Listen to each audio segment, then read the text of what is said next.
Salut tout le monde, je reviens du point relais. On a reçu un cadeau de tonton Parzival. Et pourquoi que j'ai ce châssis au-dessus? Ben parce que je reviens aussi de la déchette en fait. J'ai fait la tournée, j'arrive à la déchette et là tu as un des employés de la déchette qui me dit: Hey, regarde voir dans la caisse électrique, je crois qu'il y a une voiture qui traîne.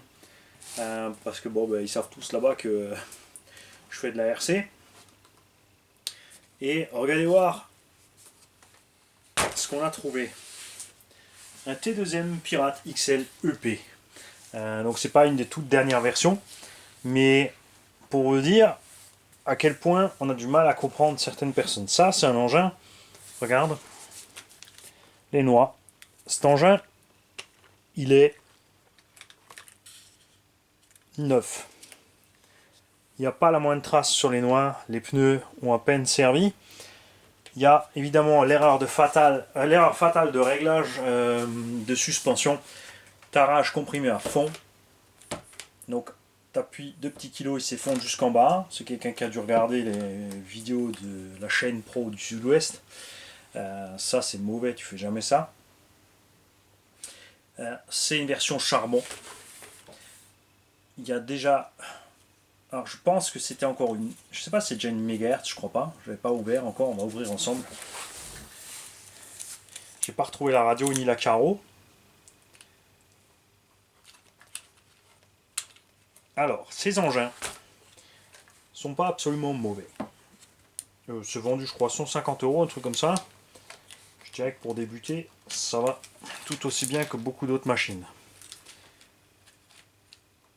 C'était déjà une 2,4 GHz, c'est dommage. Par contre, encore la Racer à l'ancienne, donc pas la version, la même radio Electronics que au Bao. Enfin, l'ancienne version, donc c'est pas très grave si on l'a pas. De toute façon, si c'est 8 piles à bord, c'est un engin qui n'est pas tout jeune. Comme j'ai dit, je crois que c'était les couleurs et l'aileron des anciens. Donc on va faire quoi? On va mettre un aileron là-dessus en solide.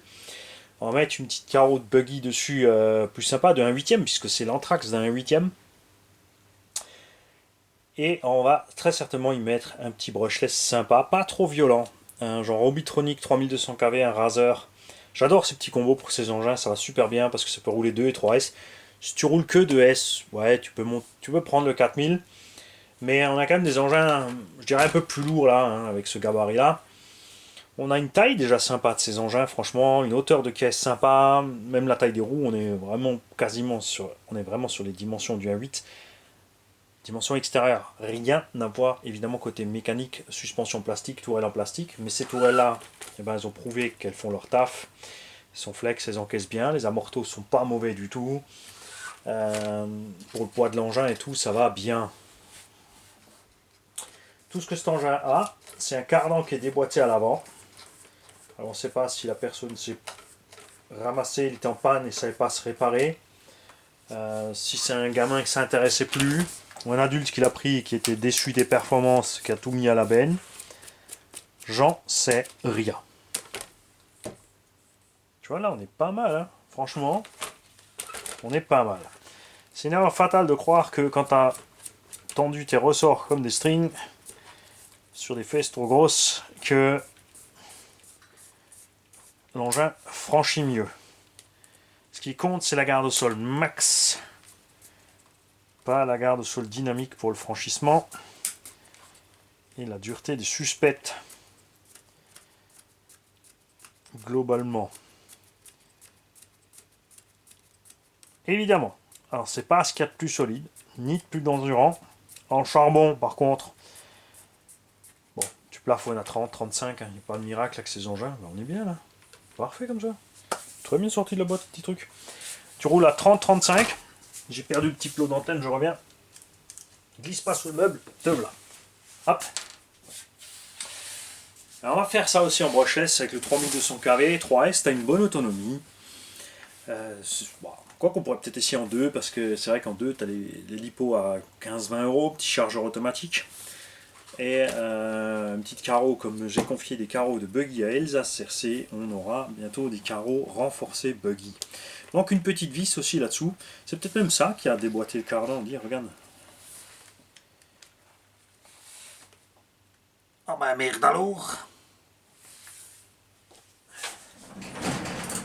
Dommage, si j'avais trouvé la radio, ce machin il serait déjà en route. T'y crois ça? Ça c'est le coup fatal aussi sur ces caisses, hein. Vous l'avez vu, hein. Ça arrive souvent ça. Kyosho aussi a le même problème sur ses châssis Rage et compagnie là.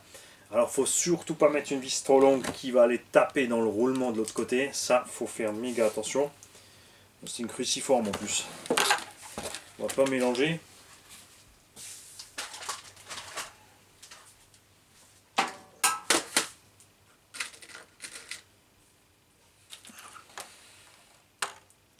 On va pas mélanger, regarde ça.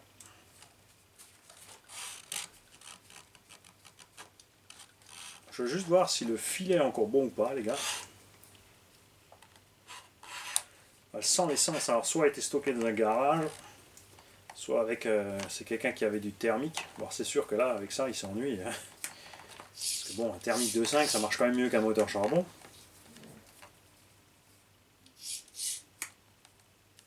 Voilà, on est au bout du filet. Ouais, on verra ça. Là, il faudra qu'on voit ce qui se passe. Limite, bon, on mettra une paire de porte-fusées, c'est pas la mort. Hein. Ouais, le petit brushless 3200 kV en 2S, ouais, voilà. On pourrait aussi faire un petit 35-40 par les perfs du charbon. Moins de chauffe, plus d'autonomie. C'est vrai que 3S c'est quand même plus sympa. On gagnera un petit peu en autonomie encore et en Vmax, sans pousser trop sur la machine. L'erreur fatale, en fait, le gros problème de cette caisse, c'est qu'il n'y a pas de diff central. Si cette machine était équipée d'un diff central, ou d'un slipper, minimum d'un slipper double disque, hein, devant et derrière, on serait déjà mieux. Une transmission fermée, on serait déjà mieux. Il manque pas grand chose. Franchement, là, ils te mettent un diff central avec une transmission fermée et on a un engin vraiment viable pour les petits parce que le diff central économisera à mort la bagnole. Il y a des vis là qui ont déjà été changées, pourtant on n'a pas l'impression qu'il a été démonté sur quoi que ce soit. Bon, de toute façon, le plus simple c'est d'y coller une radio et de l'essayer. Une fois qu'on aura réparé l'avant, voir si tout va bien avec le diff arrière aussi. Et après, ma foi, un coup de nettoyage, parce que c'est bizarre qu'il ait été démonté vu que la machine n'a rien. Les vis sont trop longues en plus. Ouais, c'est des vis à bois aussi. On a peut-être vraiment fait un stage dans le sud-ouest. Machine, c'était étrange, c'était étrange. On verra ça. En tout cas, voilà. L'autre tombeau à trouver comme ça. Sur la déchette. Magique. Et comme dit, on a des radios des tontons.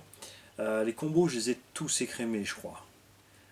J'ai des trucs, mais c'est peut-être un peu violent pour lui. C'est pas le but non plus. Le but, c'est pas qu'un petit haut le gagne. Et ensuite, il soit désœuvré rapidement parce qu'il est cassé. Le gros avantage de cette machine, c'est qu'elle est disponible chez plein de rebadgeurs. Donc de marque BSD Racing à la base. Rebadgé chez T2M, chez FTX, chez FS Racing, pas Conrad, je crois que eux ils ne l'ont pas fait, mais d'autres encore, il y en a plein qui rebadgent ce truc. Donc on trouve des pièces partout à foison. Cette construction avec le poids de la machine va bien. Tu te lances pas dans des sauts avec ça, tu vas claquer le châssis c'est sûr, tu vas travailler la transmise, tu vas forcer, il n'y a pas bon. Tu mets brushless, punch au mini, freinage doux, et ton petit il est parti. Franchement, avec une 3S5000, il y a de quoi jouer à 35-40 minutes sans problème. Sans forcer, comme dit. Tu vises un petit 40-45 par là, pas abuser. Ouais, tu me diras de suffire alors. Et pas abuser, Mani, pas abuser. Il essaie de se convaincre, t'as remarqué l'animal. Et voilà. Manque la barrette pour les lipos, c'est pas grave. On mettra du velcro. On mettra velcro à la place. Et puis voilà. Je vais aussi mailer Greg le Belge, parce que je crois que je vais envoyer 2-3 châssis du genre. S'il n'a pas assez de pièces, à ce moment-là, on fera ça. On lui enverra ça pour qu'il puisse tout simplement reconstituer la caisse. Il s'ennuie, Greg. Il a dit qu'il faut qu'on lui envoie du matos à travailler pour les petits. Moi, je vous dis à tout de suite. Vous, ce sera peut-être demain pour les cadeaux de Tonton Parzival. Ciao, les gars.